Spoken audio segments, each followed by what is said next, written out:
found this neighborhood grocery store that was. Who is it? Your uncle? What?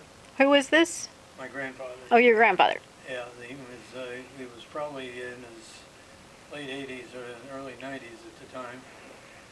Anyway, so he saw this grocery store and he went in and he decided that the guy was interested in selling it and retiring, so he's going to buy it.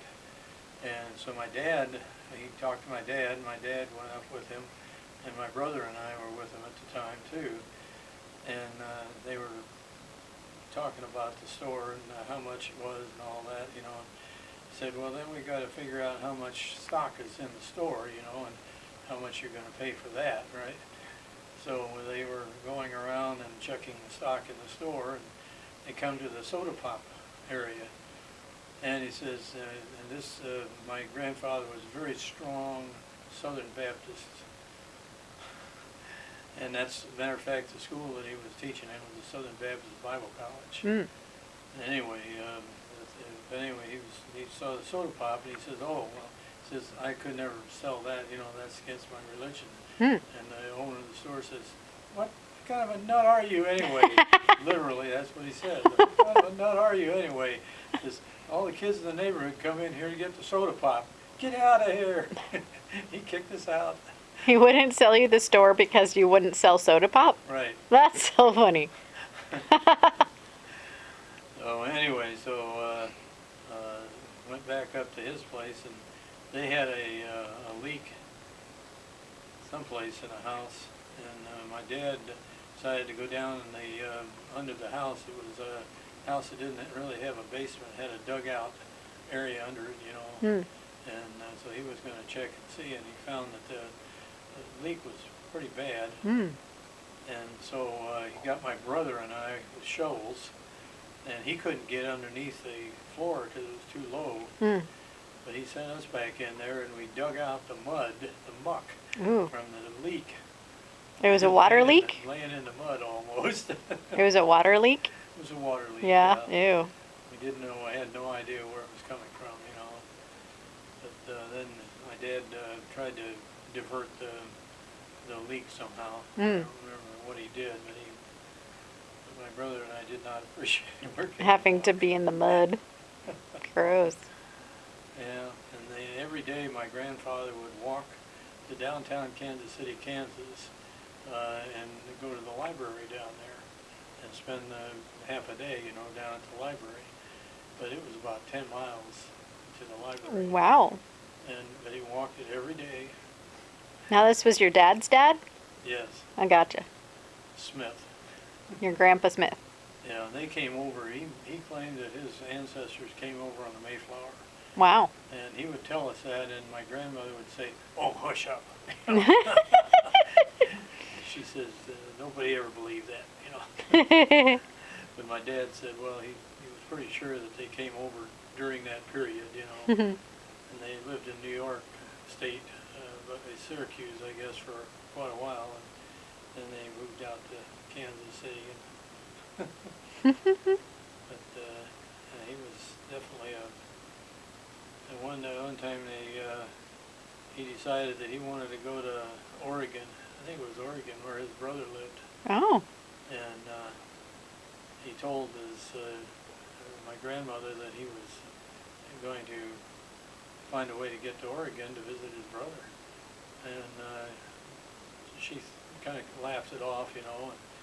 And whenever he didn't come home that night, oh my! He told my dad that, well, he said he was going to go visit his brother in Oregon, and my dad says, oh, gee. And so he called a friend of his who was a state highway patrolman.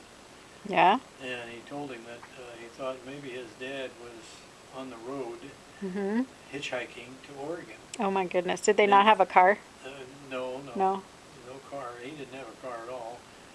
So he was out there hitchhiking. Oh my. He was about halfway across Kansas when they found him. On the west, like the middle part of Kansas from the east part. Wow. Yeah. Yeah, that would have taken him a number of days, I think. Oh my goodness. Yeah, wow. They also had a time when he decided that he was going to buy a farm down someplace near where he'd gone and been teaching. And so he had my dad take him down there, and they found this little farmhouse with about 10 acres or so, I think it was, you know. And what he decided to do, he was going to grow watermelons. Mm. And my dad had left, I think that was after my grandmother died.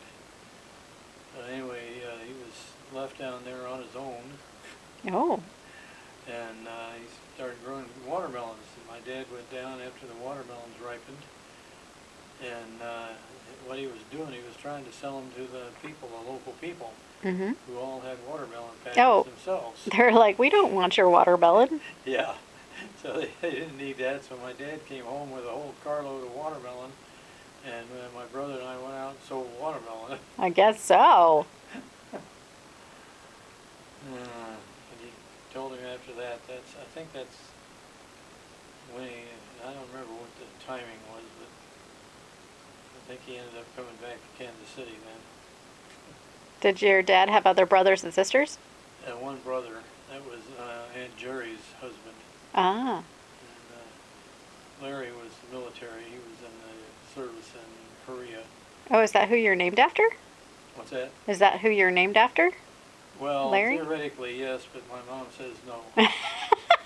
She said that's why she named me Larry instead of Lawrence, because she didn't want me to be associated with that Oh. particular Lawrence. But he was a nice guy. Gotcha. Okay. He married this gal who was a real nut. Aunt Jerry was a real nut. And they had 3 kids. They had 2 boys and a girl. And Kenny went to Vietnam as a Marine. Was killed in Vietnam. Mm. And we were living in Medina at the time, I think it was. Yeah, we were in Medina by then. And anyway, we went back out to visit my mom and dad there in Kansas, and we were going to be seeing my aunt and uncle, and she was convinced that it was all my fault that her son was killed in Vietnam. What? Why? Because I had a deferment and I didn't go. If Oh, I had gone, we would have been okay. weird. That's sad. So needless to say, we didn't see them too much after that. Hmm. Wow. Yeah, Steve was one of them. Ken was the older one, the one that was killed. And then, I'm trying to remember what the daughter's name was. We'd never seen them since they grew up. Wow. Did we go over there one time and I don't, all I remember as a kid is seeing their pictures on the television set, like on the top of the television set, and them talking about, like somebody tried to steal something and he ran after them out into the street or something. I don't remember.